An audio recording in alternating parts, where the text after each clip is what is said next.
আসসালামু আলাইকুম সুপ্রিয় দর্শক, কেমন আছেন সবাই? আশা করছি সকলে ভালো আছেন। আজকের ভিডিওতে আমরা কথা বলবো আলবেনিয়া নিয়ে। ইউরোপের নন সেনজেন কান্ট্রিগুলোর ভিতরে বলকান দেশগুলোর ভিতরে একটি অন্যতম কান্ট্রি আলবেনিয়া। এই আলবেনিয়া সম্পর্কে আমাদেরকে অনেকেই জিজ্ঞাসা করেছেন, আলবেনিয়া সম্পর্কে জানতে চেয়েছেন। আলবেনিয়ার বিভিন্ন ধরনের বিষয় আশয়গুলো নিয়ে আজকে আমরা কথা বলবো। ওয়ার্ক পারমিট, ভিসা এবং এই ভিসাটা প্রসেসিং করতে গেলে কতদিন সময় আপনাদের লাগতে পারে, কেমন খরচ লাগতে পারে এবং এই দেশটির মূলত আপনার যদি সেখানে আপনি যেতে পারেন সেক্ষেত্রে ইউরোপের অন্যান্য সেন্ট্রালের দেশগুলোতে মুভ করা যায় কিনা, আজকে বিস্তারিত কথা বলার আমরা চেষ্টা করব। অবশ্যই আপনারা আলবেনিয়া সম্পর্কিত তথ্যগুলো জানতে আমাদের চ্যানেলটি সাবস্ক্রাইব করে রাখবেন এবং আপনি কী বিষয়ে জানতে চাচ্ছেন সেটা কমেন্ট করতে পারেন। আমরা নেক্সট টাইমে সেই সব বিষয়গুলো নিয়ে কিন্তু ভিডিও নিয়ে আসবো। চলুন তাহলে শুরু করা যাক। প্রথমত আপনাদেরকে বলি, আলবেনিয়া দেশটা কিন্তু একটি ইউরোপীয় কান্ট্রি, কিন্তু এটা নন সেনজেন কান্ট্রি। এটা আপনার ইউরোপীয় ইউনিয়নভুক্ত এখন পর্যন্ত কিন্তু হয়ে ওঠেনি।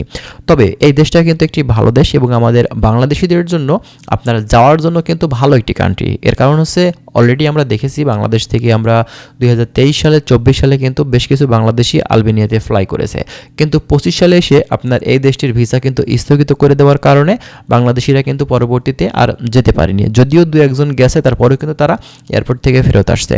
তো নতুন করে এখন পুনরায় কিন্তু আপনার এই আলবেনিয়ার যে দেশটি, এখানে বিভিন্ন কোম্পানি বিভিন্ন সেক্টরে বাংলাদেশ থেকে তারা কিন্তু কর্মী নেওয়া শুরু করেছে। আপনারা যদি আলবেনিয়াতে যেতে চান সেক্ষেত্রে বর্তমানে কিন্তু একটা বড় সুযোগ যে আপনি খুবই কম সময়ে এই দেশটিতে কিন্তু এখন ঢুকতে পারছেন।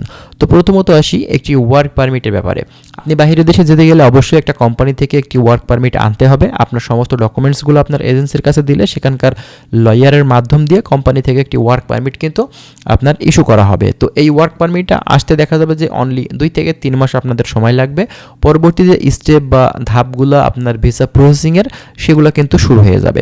তো দেখা যাবে যে আপনার ভিসা পাওয়া পর্যন্ত প্রায় আপনার 5 থেকে 6 মাস পর্যন্ত আপনাদের লাগতে পারে।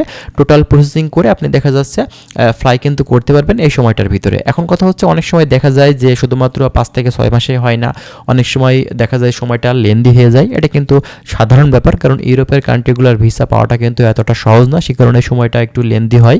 বিভিন্ন ধরনের সমস্যার কারণে কিন্তু এমনটা হয়ে থাকে আমরা যতটুকু জানি।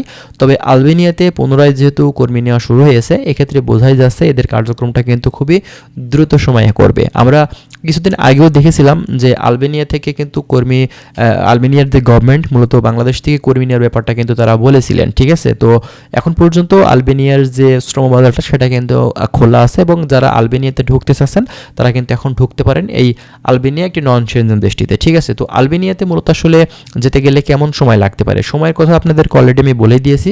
5 থেকে 6 মাস প্লাস এর ভেতরে আপনাদের সময় লাগবে এবং আপনাদের যদি খরচের কথা বলতে হয় সেক্ষেত্রে দেখা যাবে যে প্রায় এখন 7 থেকে 9 লক্ষ টাকা পর্যন্ত আপনাদের খরচ করতে হতে পারে এই নন সেনজেন দেশ আলবেনিয়ার জন্য।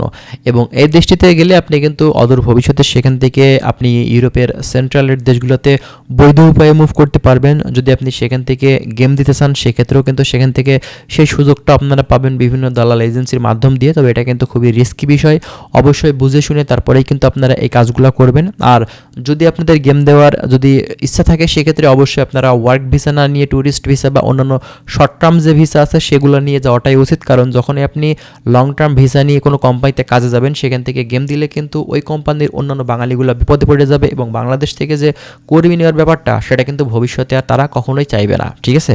এজন্য আপনারা যাই করবেন বুঝে শুনে সার্বিক দিক বিবেচনা করে তারপরে কিন্তু আপনারা করার চেষ্টা করবেন। তো যাই হোক বন্ধুরা, ভালো থাকবেন। আশা করছি বিষয়গুলো আপনারা বুঝতে পারছেন। যদি আরও বিস্তারিত জানতে চান অবশ্যই আমাদের চ্যানেলটি সাবস্ক্রাইব করে আমাদের সাথেই থাকবেন। ভালো থাকবেন। আল্লাহ হাফেজ।